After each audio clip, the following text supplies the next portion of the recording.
Good evening and welcome to this meeting. Good evening and welcome to this annual meeting of the full council. This meeting is being live streamed, and so the microphones and cameras will be live throughout the meeting, including during the break in proceedings. A list of all of the members who are present will be recorded in the minutes of the meeting. Before we move to the formal agenda, I would like to take a moment to remember Baroness Gardner of Parks, who sadly died last month, aged 96. She was a dentist by profession, a Greater London Council member for 12 years, and a Westminster City Councillor for Hyde Park Ward from 1968 to 1978.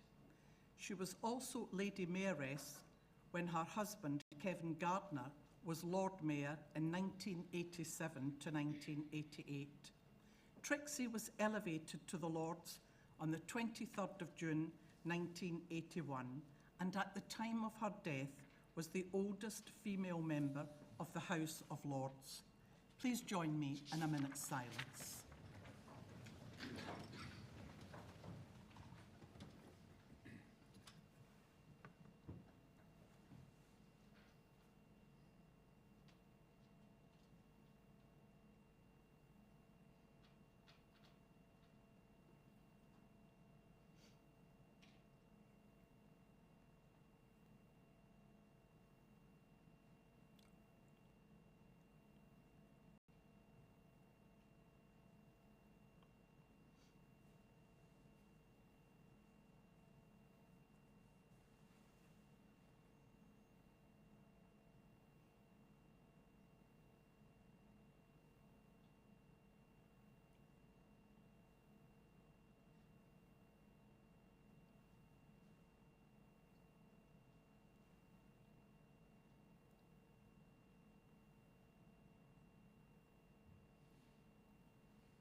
Thank you.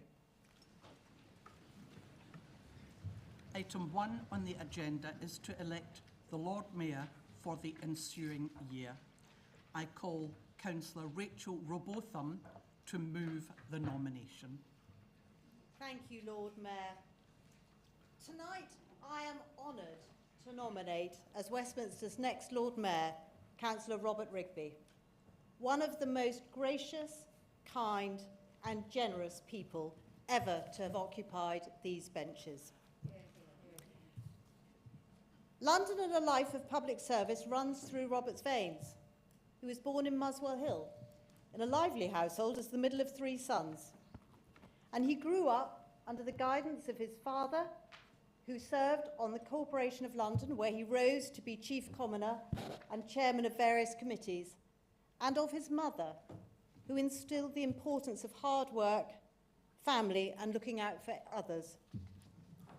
He was educated in North Yorkshire by the Benedictines, reflecting the strong Catholic faith in which he was raised and which is so central to his life, before returning to London to take a degree in history at the University of North London.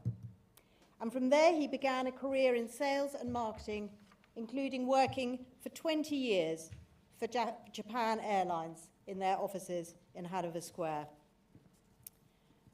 Robert had also started to take an active role in helping the community, not least very soon after leaving university as a school governor for St Joseph's in Lannet Road. So it was perhaps a natural progression for him to become a councillor, elected in 2010 to represent Regent's Park Ward. Robert and I were elected in the same intake, and for several years worked very closely together, not least to deliver the affordable housing we need across Westminster, a passion and commitment we share. Robert was the first chair of Westminster Builds, the council's housing delivery company, and was exemplary in that role. Indeed, it was Robert who, when the Luton Street development so nearly fell apart on viability grounds, worked closely with officers in both finance and development teams in their negotiations with the developer to find an innovative way through and ensure that the scheme was actually delivered. But for him, it may not have happened. That's a great legacy, Robert. He then moved on to become Westminster Chair of Planning, a role he carried out with great distinction and judgment.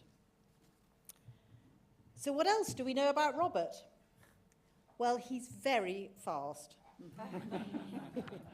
Robert will probably be the first Lord Mayor who can run 10 kilometres in under 40 minutes. I think I've got that right.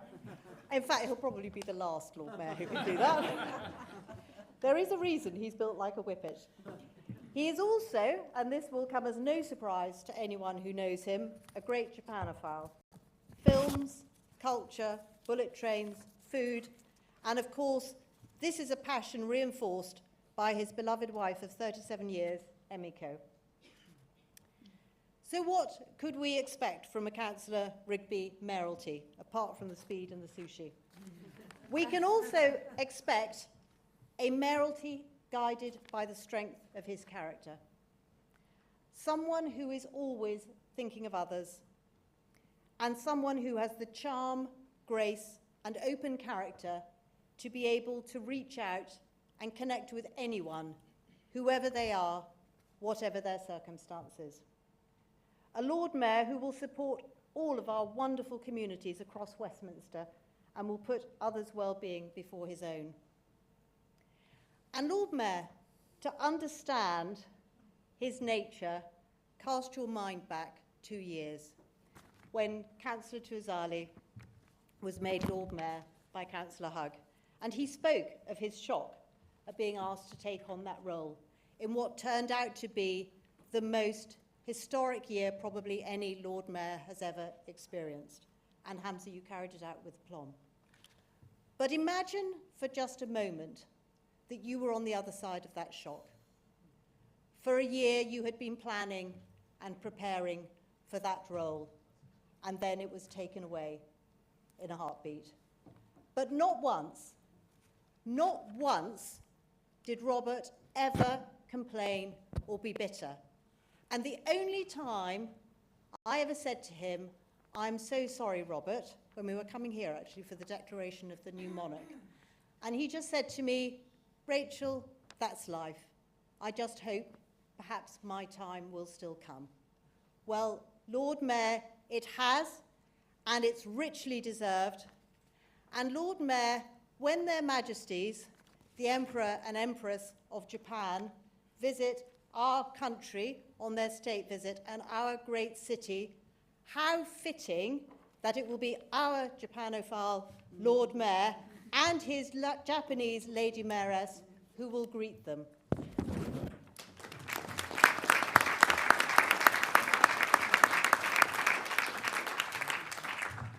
But Lord Mayor, I'd like to finish not with my own words, but with those of someone who, by coincidence, Robert and I both know extremely well, Father Edward Corbould of Aberforth Abbey.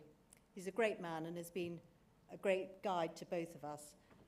He's sadly too frail to be here this evening, but it was only right that he should be included in this evening, I felt. And these are his words. Robert is a transparently good man, possessing great integrity. He is kind and thoughtful of others. His strong Christian faith permeates everything he does, and that inspires his drive to take an active part in public service. On a lighter note, his running epitomises his determination. Westminster City Council is fortunate to have such a man to be its Lord Mayor.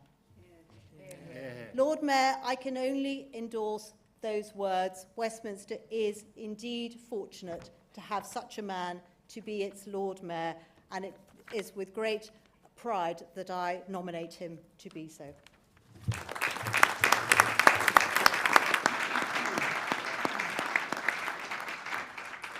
Thank you, Councillor Robotham. I now call Councillor Paul Swaddle to second the motion. Thank you, Lord Mayor.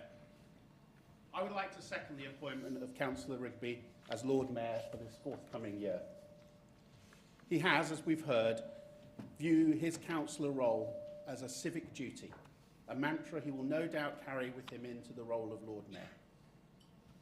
When it comes to tireless service and commitment to Regent's Park Ward and the Westminster community, Councillor Rigby stands out as a true advocate of the residents' voice. Since 2010, he has been a champion for residents in Regent's Park, always putting their interests first.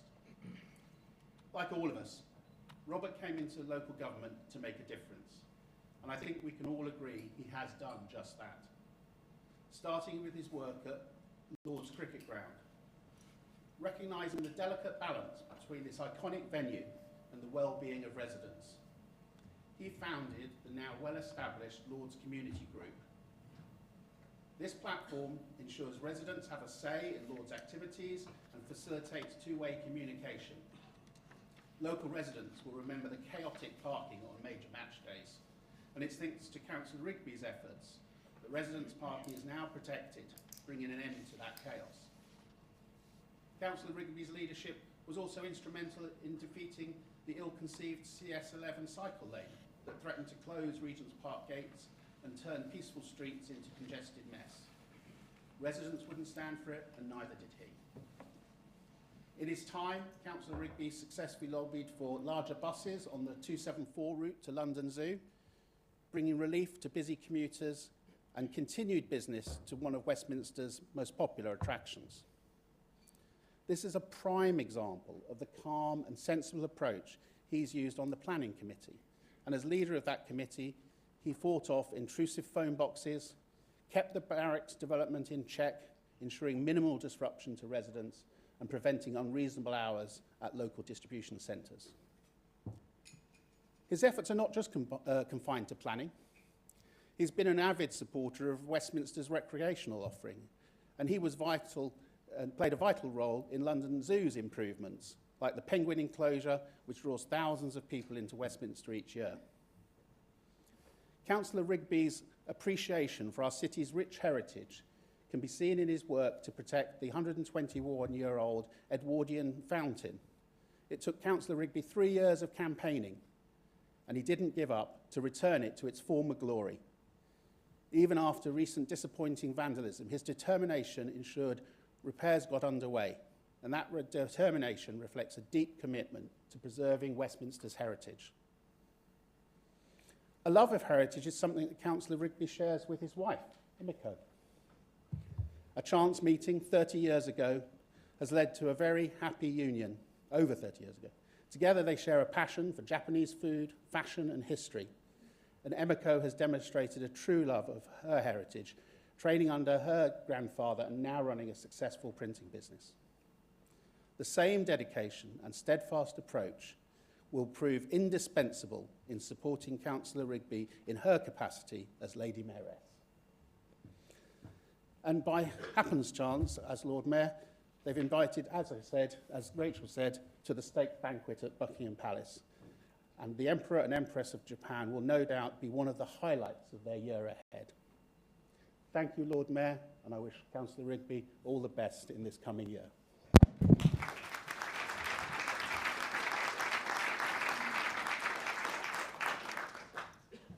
Thank you, Councillor Swaddle. Thank you. There being no further nominations, I shall now put the candidate to the vote. Those against? Those in favour? Those abstaining?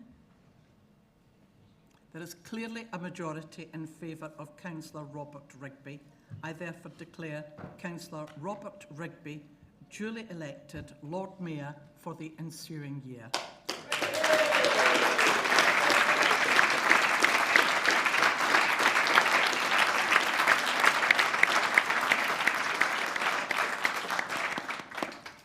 I now ask Councillor Rigby to kindly join me in the Lord Mayor's retiring room with your Lady Mayoress and Chaplain.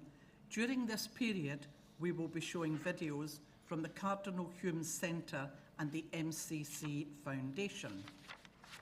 And that's it for now, folks. Yeah.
Here at the Cardinal Hume Centre, we want to say a huge thanks for all your support.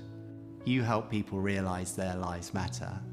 And here now are just a couple of stories to see the work you enable. When I first came to London, I couldn't get a place because of our migratory status. So I was living with friends that I met, and then I met my husband. For 10 years, Alice and I didn't have a place of our own. When the children came along, it was really, really difficult for us. I couldn't get a job, and my husband couldn't get a job, and we are not entitled to benefits. You're just useless, you can't do nothing. I will just be walking in the street, I'll be sharing tears. My children will be asking, "Mommy, are you okay?" I would just say, "No, I'm okay, darling," with tears on my eyes, because you just can't help them. So it's really, really painful experience. When I first came in to Cardinal Hume Centre, they were able to help us. They helped us with my daughter citizenship, and then after that, then they help us to get our immigration sorted, to have our leave to remain. In doing that, they also help us with, they give the children vouchers, they give them money for school uniform, and also they help us in getting accommodation. And it was really, really amazing, the help and the support that we get from them. I am really, really happy. And the place we go is very, very nice. It's homely, where you feel relaxed, you do what you want to do. It's just like a dream. My name is Fatima, and I'm currently 20 years old, and I reside in Cardinal Hume Centre. Unfortunately, due to abuse, I had to flee my parental home. First, police got involved, and they referred me to a place, and they gave me a temporary accommodation. And after around 5 weeks, they called me and said that I've got a place here in Cardinal Hume Centre. I came here and I really liked it. When I first came here, I had a meeting with one of the staff members asking me about my life in general, like what do I need help with, what do I need support with, my medical health, like other things as well. The staff members in here have really helped me in the times where I needed support. Could be, for example, financial situations, so for example, universal credit, and it does help you and make a huge impact on you as well. You feel much more cared for and loved, like you're at home kind of thing. The staff really show compassion and care. What I would say to those people who support the Cardinal Hume Centre, I would say a big thank you on behalf of my husband and my children, and also on behalf of other people who are benefiting from your support. Because without you guys, Cardinal Hume will not be able to do what they are doing. I appreciate you all. My message to everyone is that just little things could help change a person's life, absolutely, like turn it 180 degrees. Every single young person needs someone's empathy, needs someone's help. The one thing I'll say about Cardinal Hume Centre is that it is such a supportive and amazing place. I think it is the best point out of my life so far. And I am so glad to be here in Cardinal Hume Centre.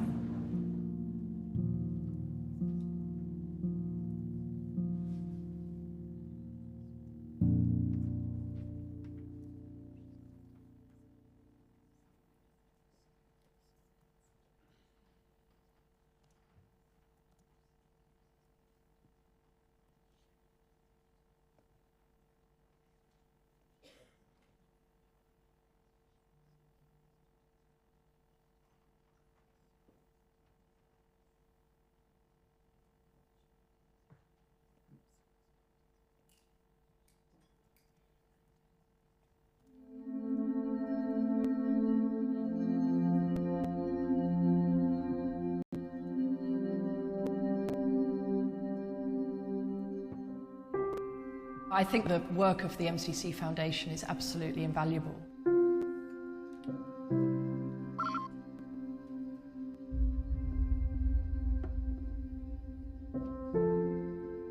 Cricket's ambition is what the whole of cricket's ambition is, which is about opening up the game to everybody. We're not just coaching girls and boys to be cricketers, we're coaching them to be fine young people.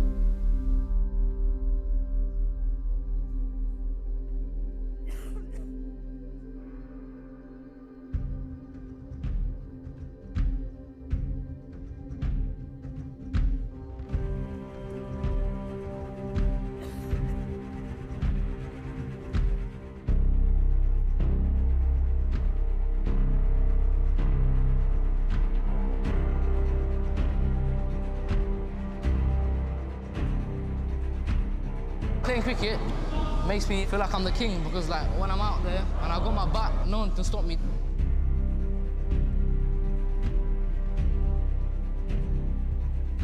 It is not just for boys, it's such a great game. If you haven't played cricket, I'd 10 out of 10 recommend for you to go and play it.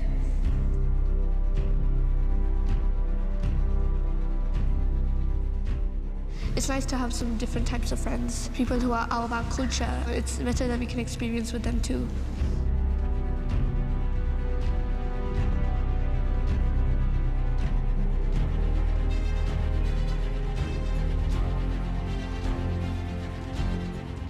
The MCC Foundation Hub it offers players loads of opportunity with loads of training to play, and then being able to play at Lords at the end is a massive bonus.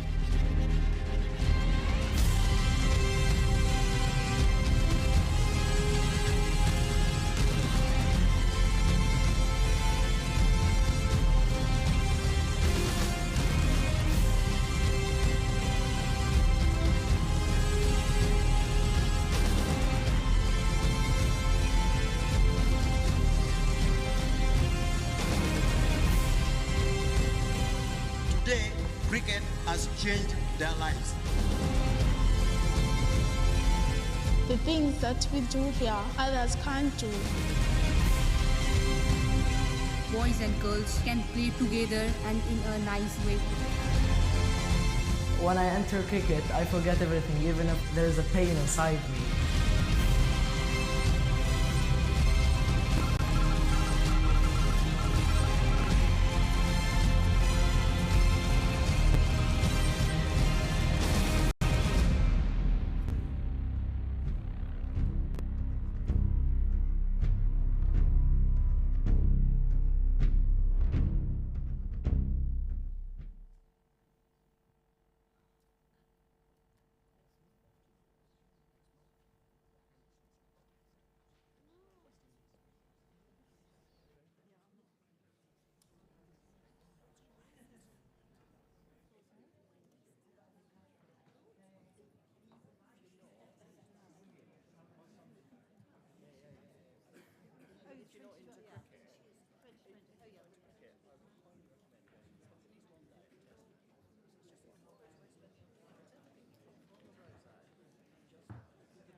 was going to say good evening and welcome, but that was the past Lord Mayor.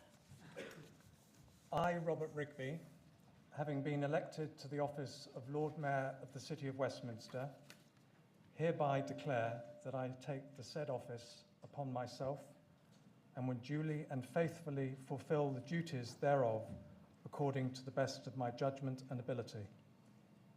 I undertake to observe the code as to the conduct which is expected of members of the City of Westminster in the performance of my duties in the office.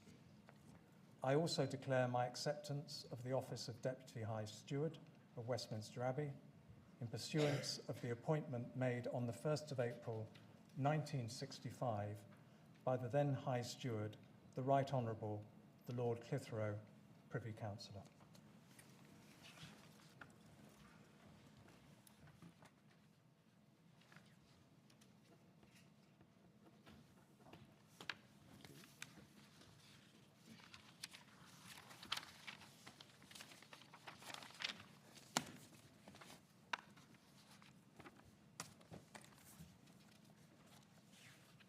Get used to the hat. Past Lord Mayor, fellow councillors, council staff, distinguished guests, family and friends. I would like to start by thanking Councillor Patricia McAllister for having been Lord Mayor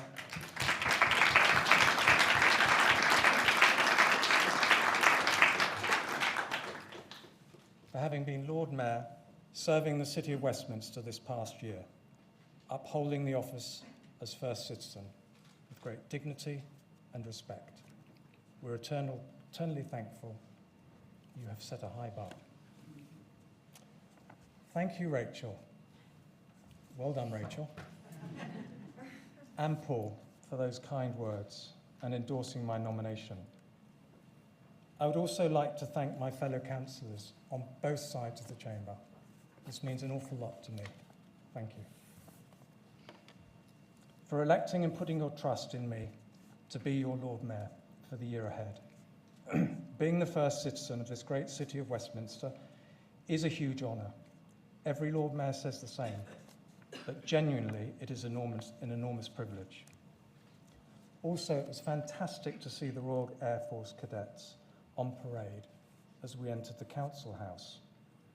As a fellow cadet at school, I was never as impeccably turned out as these cadets were today. You're a real credit, genuinely, of course, for the Royal Air Force. Thank you. I would also like to thank my family and friends for being part of tonight. Both Emiko and I are grateful for you to be here to share this special occasion. It's always challenging to single people out and very dangerous, but I'd like to say a special thank you and a few words to say thank you to my older brother Philip and his family. And it's normally not right to single other people out, but these two dear friends have flown from America to be with us tonight. So thank you, Juliet, and thank you, Jim.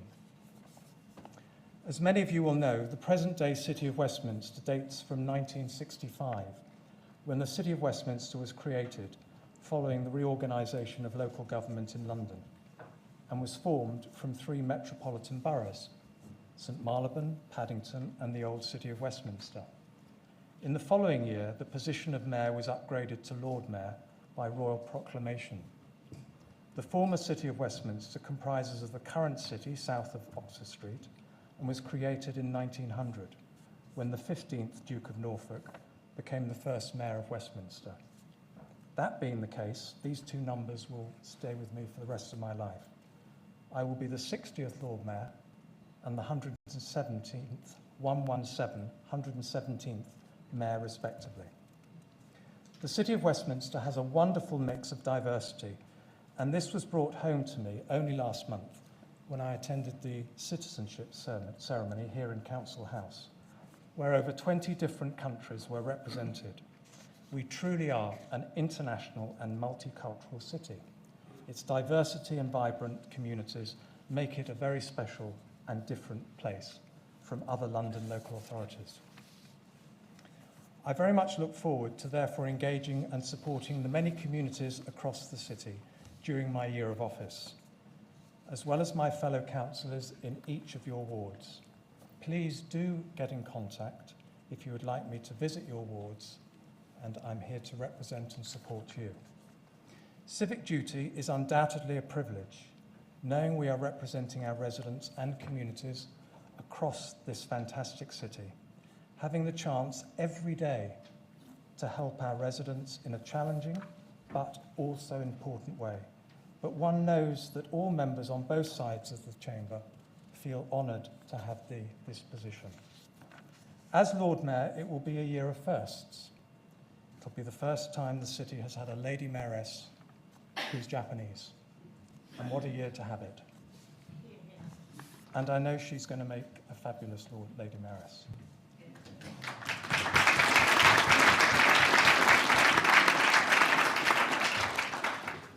And as Rachel has already said, but I'll say it again, I may be the first Lord Mayor to be able to run 10K in under 40 minutes.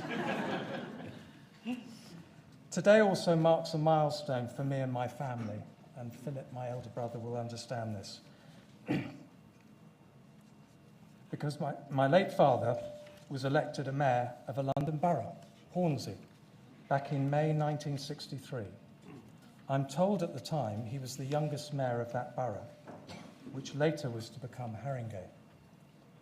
So it's rather nice to think that some 60 years later, literally to the year, his middle son is following him to also be a mayor of a London borough. I'm also delighted to be Deputy High Steward of Westminster Abbey, a role I very much look forward to fulfilling, and one which is actually very special to me, given, as Rachel has indicated, I was educated by the Benedictines, and it was the Benedictines, after all, who founded Westminster Abbey in 960 AD. It's customary to have a chaplain for the year, and I'm so pleased and grateful for Father Christopher Colvin, past rector of St. James's Spanish Place, in the heart of Mayfair, Marylebone, get my geography right, who has agreed to fill that role. He's also currently the Catholic chaplain to the Houses of Parliament. St. James's is a church with a very special connection, as it's where Emiko, my wife, and I were married in 1987, as well as my late parents, who married there in 1959, and my younger brother in the mid-1990s. I came into local government to make a difference, as I'm sure we all do, and I'm immensely proud to be serving the residents of Regent's Park Ward since 2010. I thank them from the bottom of my heart for putting their trust in me for these past 14 years, and it's good to see a number of those residents here today. It's customary for the Lord Mayor to select a number of charities to support during his or her year, and you will have seen during the intermission the two charities I will be supporting, one in the north and one in the south, the MCC Foundation and the Cardinal Hume Centre.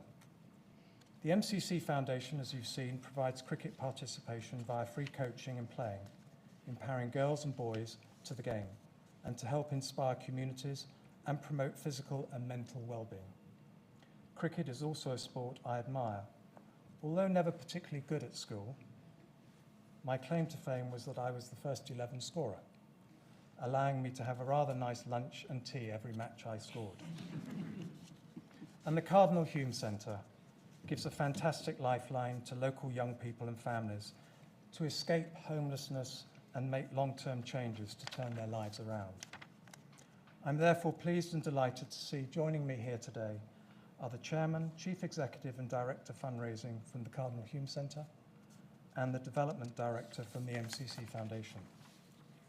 As has been mentioned, I am a keen runner, being a member of a running club called Shaftesbury Barnet Harriers. They're located in North London, and we share our ground with Saracens rugby team. I plan to run, wait for it, several half marathons. Any member want to join me? During my year for both charities, including the Big Half in September and the Royal Parks Half Marathon in October, hopefully raising much needed funds. Running competitively reminds me of the time I ran the Great North Run some years ago. It's an iconic half marathon in the city of Newcastle. The running slip for Shaftesbury is a distinctive black and white, not too dissimilar to Newcastle colours. So while running and wearing this slip, I noticed a lot of support, which was great. It was only later that I realised the locals thought that I was a Geordie, given the black and white slip I was wearing. Little did they know that I was a Londoner and a Super Spurs supporter. If they'd known that fact, they may have been less supportive. Sport of any sort can and does make a real difference. It inspires us as well as unites people and communities. And I'm hoping, therefore, during my year ahead to promote and inspire activity, especially amongst the young of the city, by visiting our primary schools, talking about the importance of exercise, and promoting the Daily Mile, with the aim for them, hopefully, to participate in the Westminster Mile in September.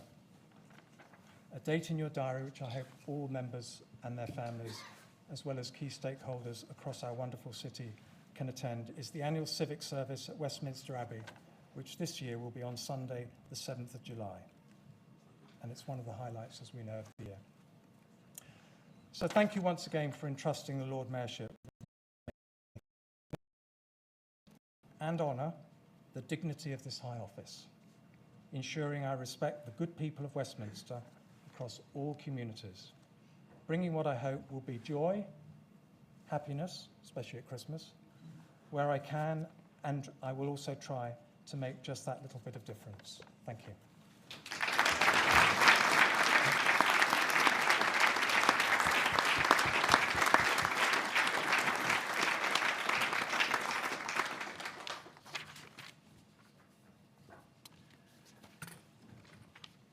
Agenda item 2, the minutes of the last meeting.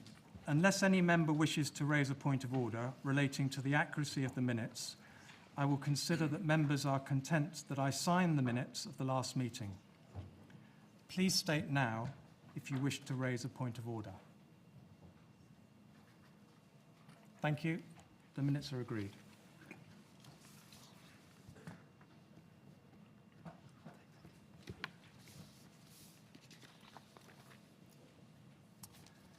Item 3, to receive the Lord Mayor's communications. Appointment of the Lord Mayor's chaplain. I'm delighted that Father Christopher Colvin has agreed to be my chaplain. I will ask him to lead us now in a moment of reflection.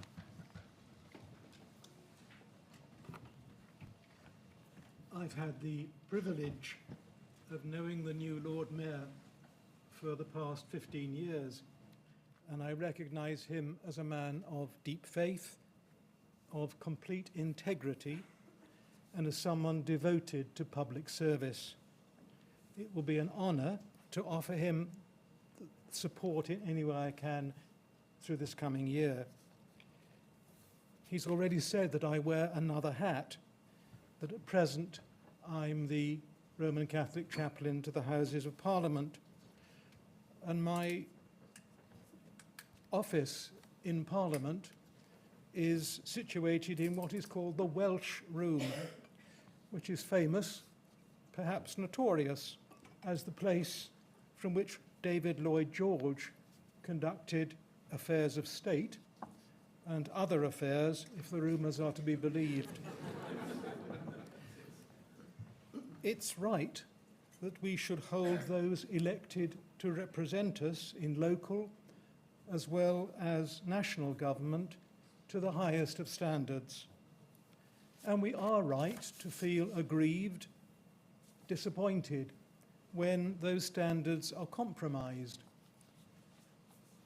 But my current experience with parliamentarians leads me to believe that the vast majority of those in public life in our country today put themselves out there because they genuinely do want to make a difference, that their motivation is primarily to serve the common good, that compassion with a particular concern for the vulnerable and those least able to care for themselves does remain at the heart of civil society. Sadly, motives are all too easily impugned, and a spirit of negativity and of criticism is all around us. It often invades public life. And I hope I'm able to say this evening, to use this opportunity, to thank those who serve this city in this chamber for all that is being done to build a community of tolerance and mutual acceptance and respect. My parliamentary office leads directly into Westminster Hall. And every time I walk through the hall, I'm overwhelmed, not just by the vast structure, but by the thought of all that those walls have witnessed down through the centuries since they were constructed by the son of William the Conqueror. Thomas More was tried and condemned there, as were Charles I and Guy Fawkes. 2 years ago, it provided the locus for national mourning on the death of Queen Elizabeth.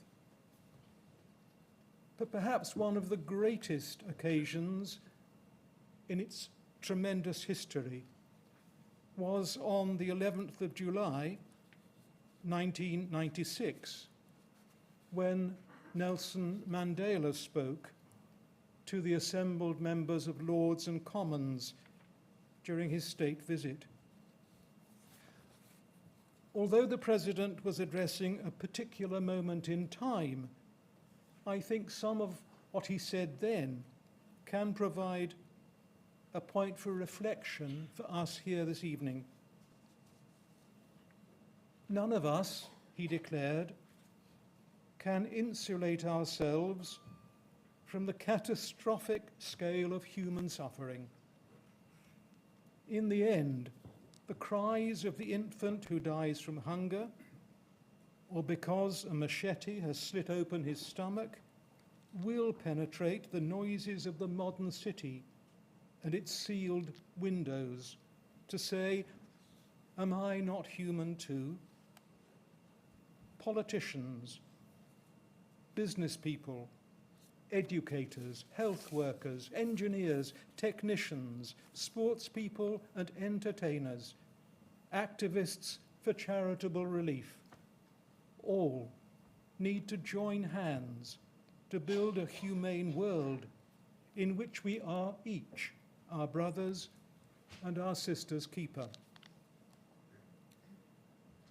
Nelson Mandela continued, referring to his own people, but challenging his then audience, and by extension, those of us here tonight.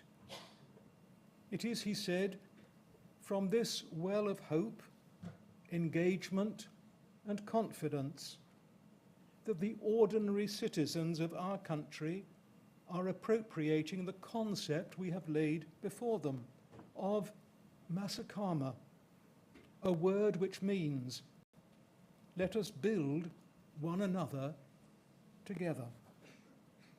Could there be a better definition of our shared desire for the common good than that? Masakama, let us build one another together.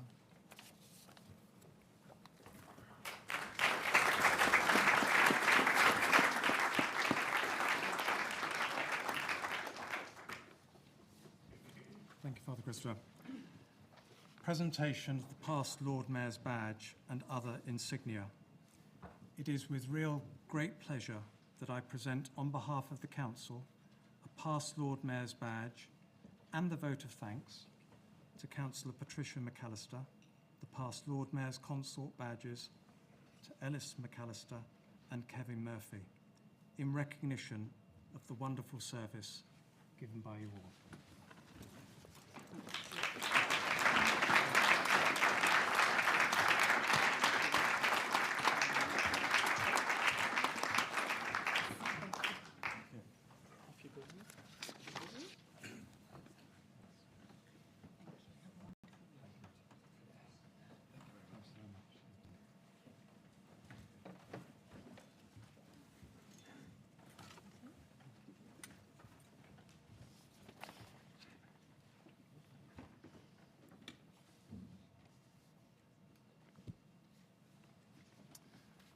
I now call upon Councillor Adam Hugg to move the vote of thanks to the past Lord Mayor, Councillor Patricia McAllister and his consorts.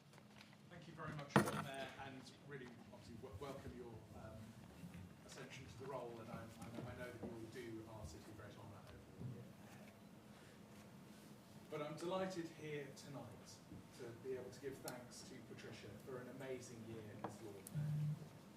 Patricia and I started our Westminster Council journeys at the same time, selected at the same meeting back in 2009 up there in Paddington Arts.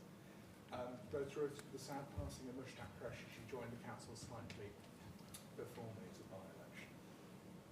And as well as being an exemplary ward councillor for Queen's Park, she served for a number of years as my deputy on the Labour group, a true friend and constant support to me and many others. And after heroically chairing 1,001 different committees in the first year of our new administration, she had more than earned the right to serve as our first citizen. Patricia has given so much to our cities and communities over the last 14 years. Her selfless devotion to causes and her willingness to roll up her sleeves has typified both her time as a councillor and her year as Lord Mayor. As Lord Mayor, she's shown impressive stamina, chatting away to all comers, from Belgravia to the boxing ring and all stars. And she, often with nothing but a fisherman's friend in her pocket to sustain her as she performed her duties. She's always sought to use her mayoralty to raise up others, not herself, and has worked across Westminster to make sure that there is no one and no place left out. She's been fascinated to learn more about this city of ours, and this mayoralty has given her a crash course in so many things that even she, a long-standing Westminster resident, wasn't aware of, both around our city's deep history and the true diversity we have. And as a proud practicing Catholic, she nevertheless approached her responsibilities for the Abbey with the duty and deep respect that she really valued as part of the historic link that the city holds with the Abbey. And from meeting the King to helping the homeless, she has been Patricia throughout. Engaging, warm, not someone to be seduced by the grandeur, but nevertheless has been an exemplary ambassador on whatever stage she represented the council at over the last year. All the while fighting heroically against the curse of many a Lord Mayor, hat pen. And with her Scottish heritage informing her style, approach and backing music. Thank you very much to the Piper who's been accompanying us through many meetings, and we'll miss his dulcet tones. She's been a doughty champion of what she believes in, and typified by her two mayoral charities, Carers Network and The Passage, the homelessness charity based near Westminster Cathedral, where the Lord Mayor early on supported the work, volunteering on the lunchtime shift in the kitchen, and she's been fundraising for The Passage and Carers Network throughout, from bake sales to church services to the London New Year's Day parade. The selection, arrival and switching on of the Trafalgar Square Christmas tree is always a highlight of the mayoral year, with Patricia making particular friends with Mayor of Oslo, she cut down the tree with, and making numerous comments about how toned and well and fit this person was, and promising that she would learn, carry on in her footsteps to give her the stamina to go through the rest of the mayoral year. Only a few weeks ago, I was there at the 25th anniversary of the Soho pub bombings, the mail bombings, and I just wanted to say that was one of the most moving speeches I've ever heard you give, Patricia. It really spoke to the moment, and I know the crowd there was felt honoured to have the Mayor of Westminster at the heart of that. And she looked splendid and was splendid, representing everything from Pride last summer through to Windrush Day and Silver Sunday, Japanese Matsuri to Emergency Services Day. She's done us proud throughout. I know she's loved her time as Lord Mayor, but is not one to try and cling on to the chains of office, as I know that she's looking forward to having more time of her own again, and to be able to play a more active role in the ward of Queen's Park that she cares about so much. So, Patricia, thank you so much for your service to Westminster, and after a suitable and very well-deserved break, thank you for your service in the years to come. Thank you.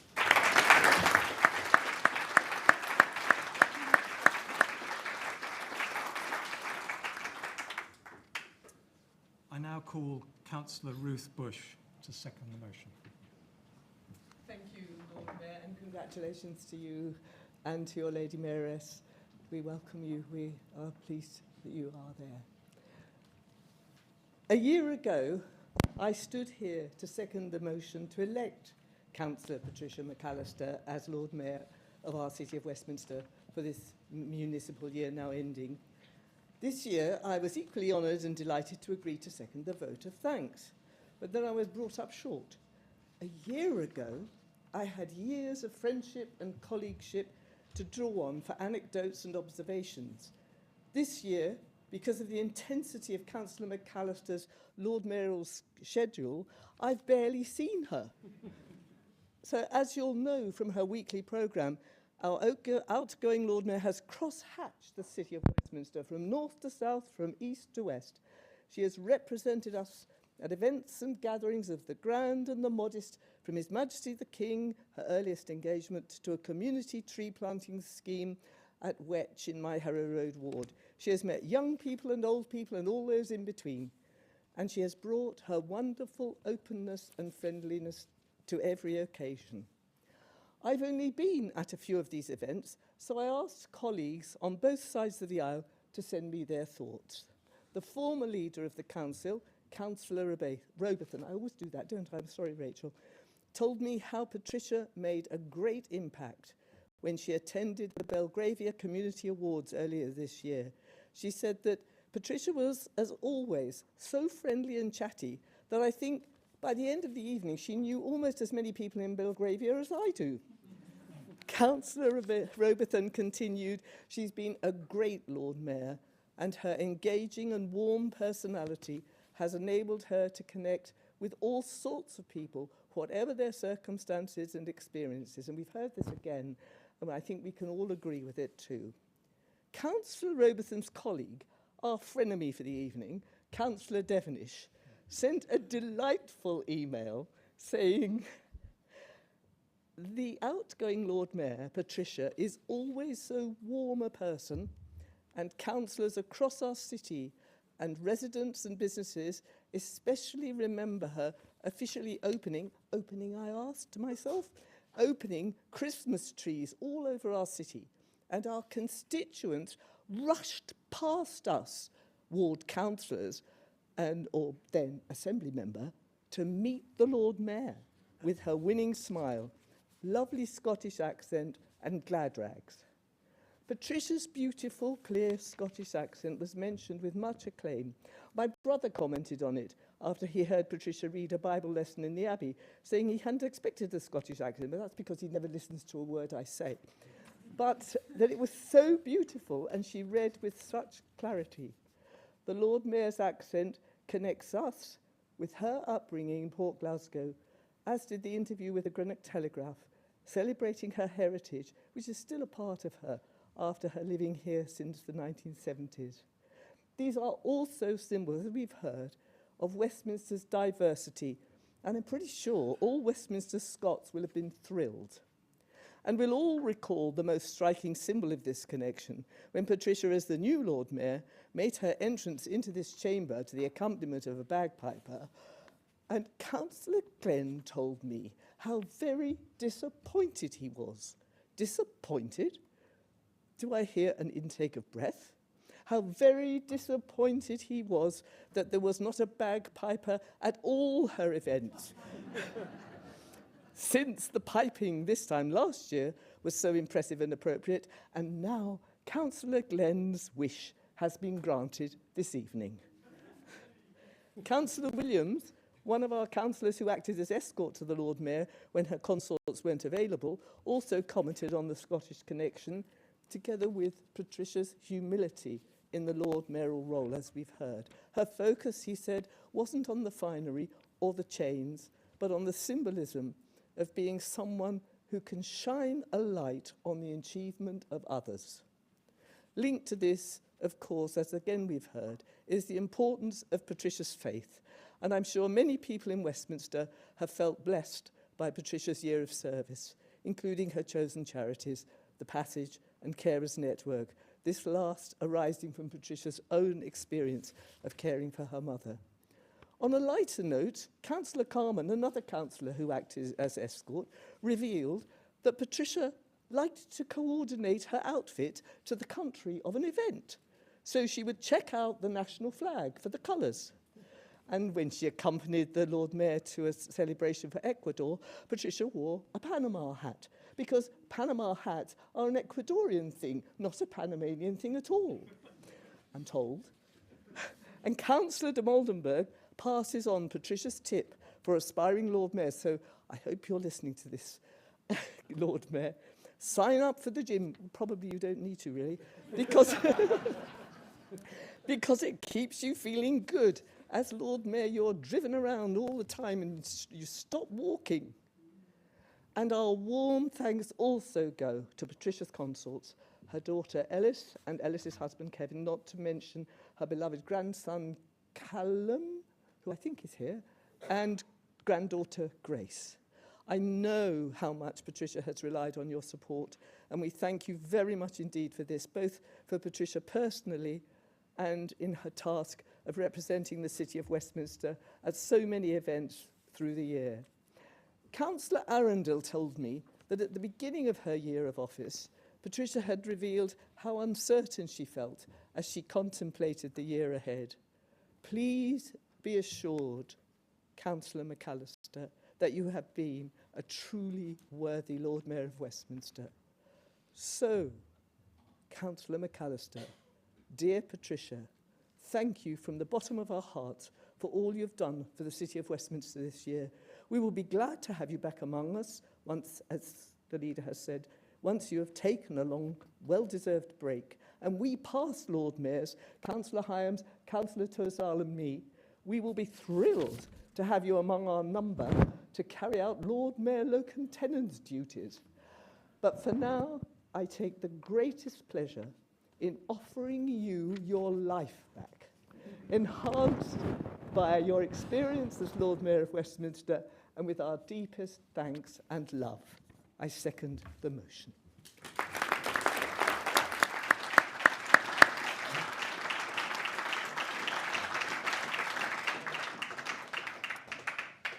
The vote of thanks to the past Lord Mayor and her consorts has been moved and seconded.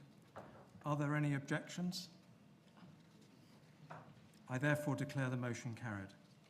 Councillor McAllister, would you like to say a few words? Thank you, Lord Mayor. Where do I even start after such a year? I think with enormous thanks to everyone who's helped. Lizzie, Kate, Bailey, Stephen James from the Lord Mayor's office, and the comms team who've always been so helpful. And I'd like to have a special mention for Ruby and her team in the catering team at Unity Works. They work tirelessly to provide the canopy and all the drinks. I mean, they just deserve a huge thank you. Also those who have left, Danny, Rhiannon and Pedro, but rest assured their departures weren't all down to me. Big thanks also to Father Michael, who sends his apologies. He couldn't be here this evening, and for my lovely, loving family who have supported me. So.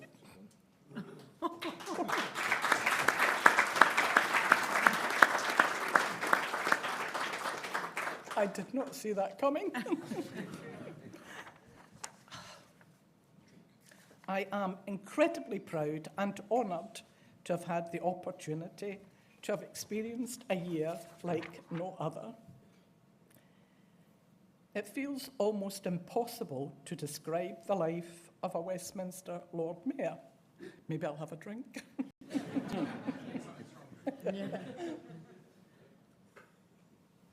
Sorry, everybody. On my very first day, as has been mentioned, I met King Charles, opened a cafe supporting the homeless, and then visited Westminster Abbey to hear the bells rung for the new Lord Mayor, which, Robert, you will have in store.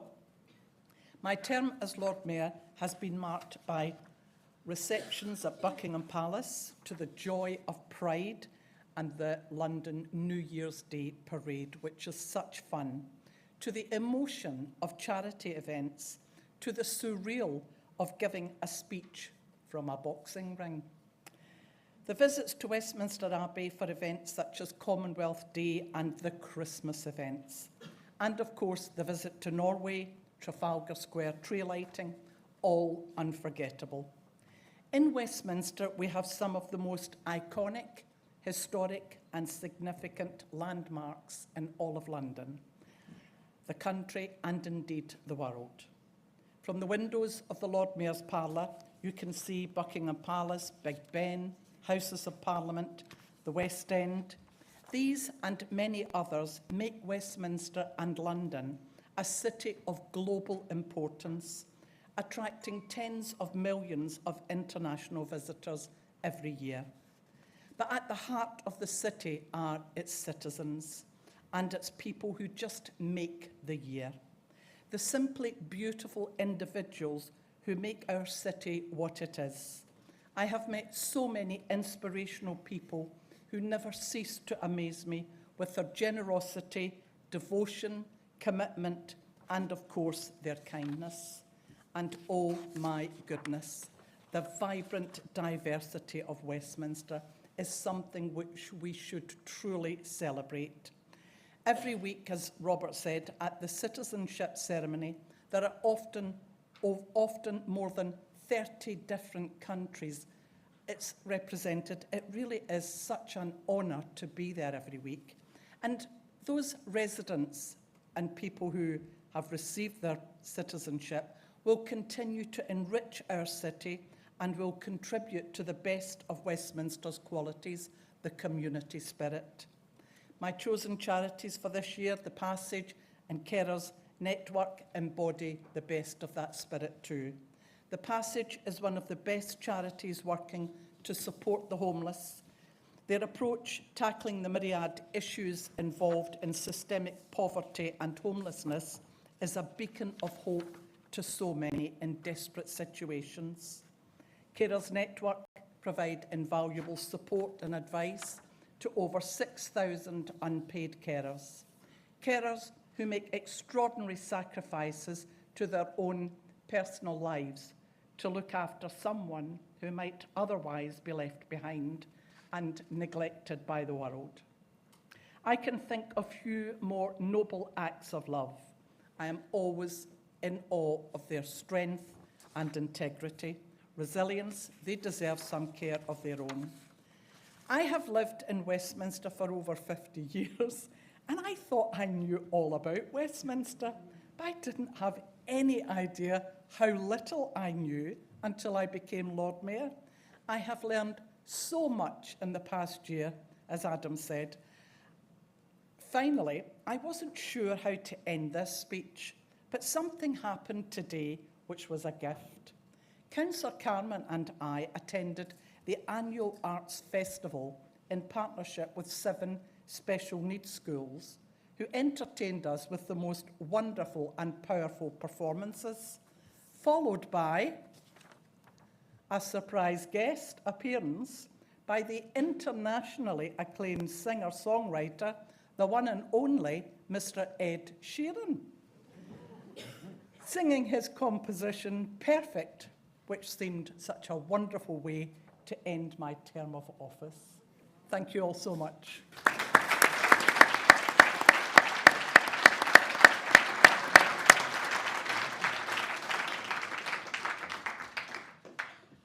Thank you, Patricia. Agenda item 5, report on key decisions, use of special urgency procedure 2023 to 2024. The report is noting. Agenda item 6, constitutional issues. The recommendations in the report of the Executive Director of Corporate Services and Monitoring Officer are as set out in the papers and are deemed to have been moved and seconded. A list of the membership of the committees has been tabled. We now vote on the 2 recommendations set out in the report. The first vote is on the allocation of places on the standing committees. This is set out in the report and appendix tabled. Those in favour of this recommendation?